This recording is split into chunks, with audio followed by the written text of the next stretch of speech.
big skill that all humans need, right, is to be able to stabilize yourself, not just on 2 feet, but on 1 foot, right?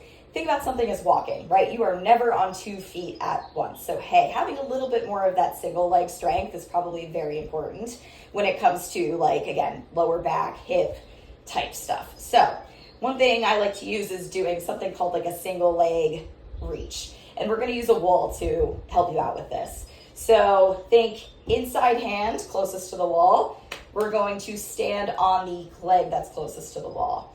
And pretty much I'm reaching with my opposite arm and opposite leg as far and long as I can get it, right? And we're going to try to actually kind of hang out here for 2, 3, 4 seconds. And then we're going to come back up, right? Emphasizing, again, the leg that you're standing on, right? Like this is our stabilizing leg. So hopefully you should feel this through the hip, through the hamstring, right? Hamstrings are actually like our muscles that help actually decompress our back. So why not really give them a good way to like load and kind of get comfortable supporting yourself on one leg, right?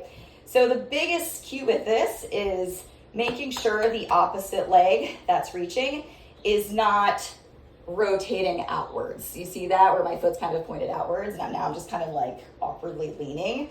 So the way I actually like to combat that is internally rotating this leg a little bit before I reach. So that way my hips actually stay pretty like square with the ground as I reach.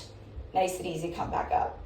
And the reason I'm actually holding onto the wall for this is because I really want you to emphasize like load, right? Like all of your body weight being on that leg that you're standing on. And I can imagine for a lot of people with low back pain, hip tension, balance is usually maybe a little wonky. So it's not a bad thing to have to use a little bit of support for that as you're kind of getting better at stabilizing yourself and holding yourself on one leg.